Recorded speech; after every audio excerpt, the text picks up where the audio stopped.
Hey, friends out there. This is Thursday, March 17th, 2022.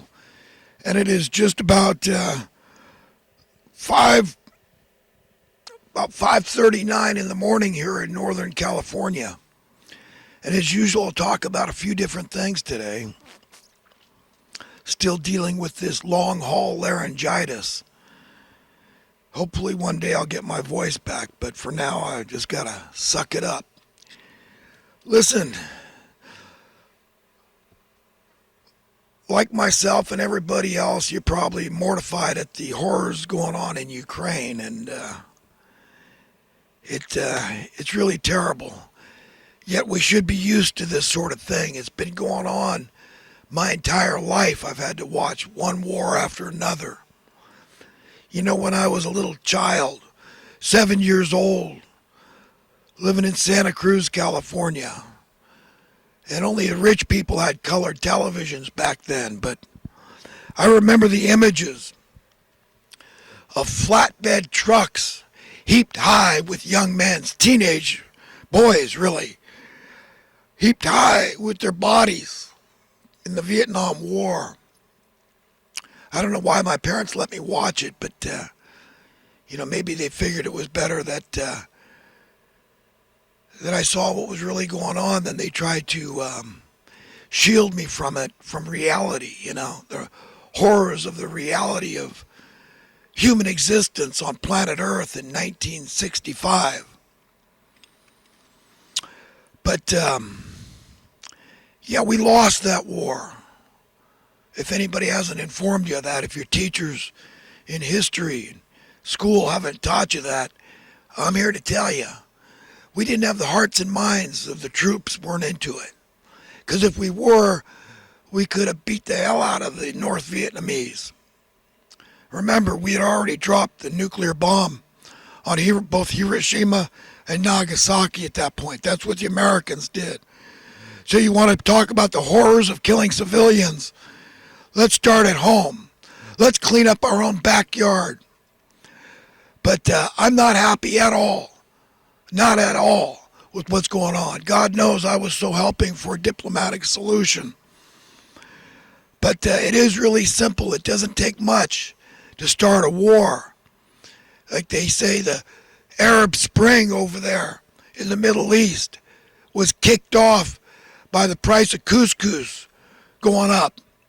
And sure enough, not long ago I talked about it's probably something to do with the price of wheat going up in Russia, because Ukraine is the breadbasket for Russia.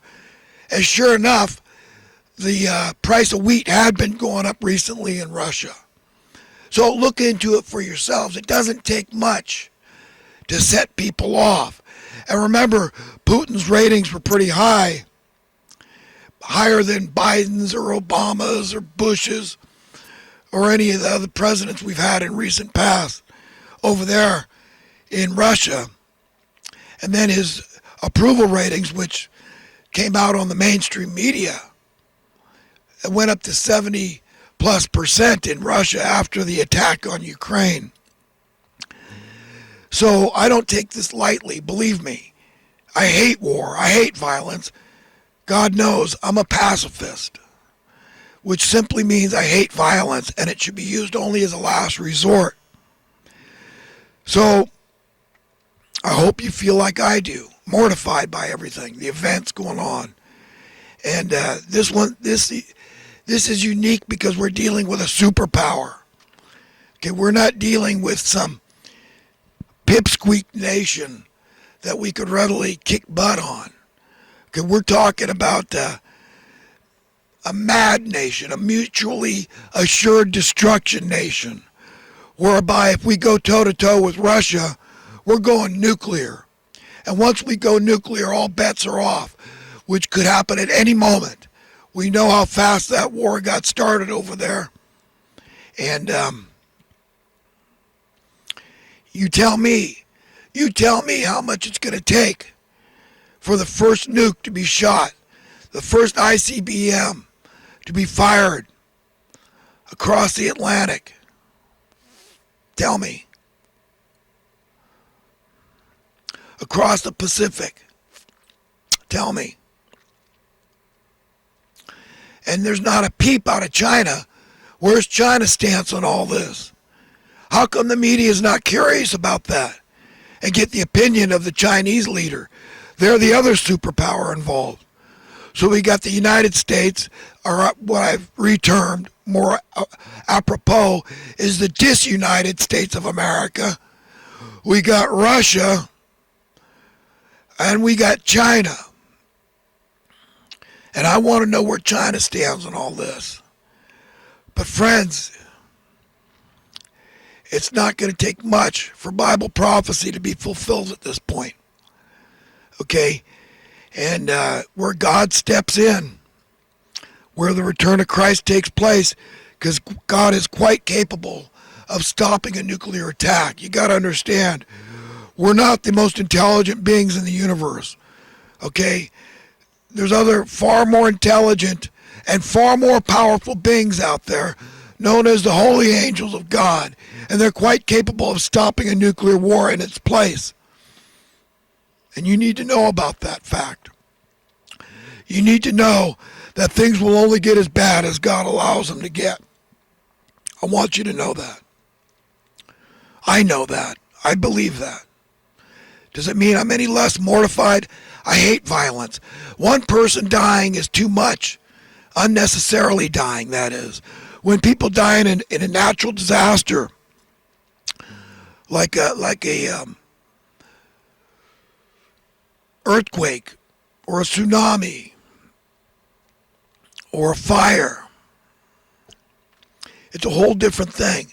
But when they die from deliberate causes that man has imposed, then it's a whole different can of worms. Okay, and it's horrible when one person is intentionally murdered. And, you know, that's why I'm opposed to capital punishment, because it is deliberate murder. You know, it's so hypocritical on the part of society, because I know it's a very unpopular subject, because people don't want to dig into their own hearts and minds and say, yes, if I'm just being honest, it is premeditated, first-degree murder, pre-planned. That is premeditated, with malice aforethought. Yes, I want vengeance. I want revenge. An eye for an eye, a tooth for a tooth. Murder them like they murdered others. But it depends on what you believe about death. You understand? What do you believe about death? Do you believe in death? People say, what an idiot. He doesn't believe in death. Of course there's death. What a fool doesn't believe in death. No, I don't believe in death. I believe death exists, but it's subject to interpretation. It's like Christ said, it's no different from sleep, just a different form of sleep. That's what we are to believe. We are to believe the way God believes. To God all are alive. You really can't kill anybody. End of story. Do you get it? Get it. That's the way God sees things, and that's the way we are to see things. So if a nuke goes off in your neighborhood or my neighborhood today, just remember that. There is no death. We're subject to judgment. All that they could kill is the body. Your essence is still very much alive. And God is as capable of giving you a new, vastly better body than the one you inhabit right now. Do you understand? Yes, your essence is very well integrated, incorporated into your body you have, your five senses. I agree with that. And I can understand where people associate themselves, their body, with who they are, but you're not. Your heart, your mind, your spirit, and your soul are invisible qualities. These are eternal qualities that nobody can kill. Nobody can take these from you. God owns those things. Yes, you have free will choice. That's what makes you unique from all the other animals. We are godlike creatures with an imagination that far exceeds that of any other creature. Anything we imagine on an invisible level, we can make manifest on a tangible level. We can actualize them with the power that God has given us, the power of thought, a brain, the power of imagination, and the wherewithal to make it manifest in a very real, tangible form. So everything, every stitch of technology, from a hammer and a nail to toys on Mars, all came from God. God owns everything. Everything in the universe is God's property. God is in everything. All the life forms, all the flora, all the fauna, everything is God's property. All the real estate is God's property. You are God's property. You do not own yourself. Get that through your head. You are not your own. Can you save your life, much less anybody else's? No, you can't, and neither can I. That is why it's imperative for believers, those that consider themselves enlightened, to point to the one that can save your life and give you a better world to live in tomorrow. A world without strife. The root of all evil in this world is the love of money. All unnecessary, unnatural, artificial suffering is because of the love of money. Do you understand who's running the show here? At the uppermost echelons of power, what do they control? The purse strings. They control the flow of money. And it's evil. And each and every form, each and every manifestation, each and every incarnation of money must go to have peace on earth. Do you understand? I'm your friend. I'm everybody's friend.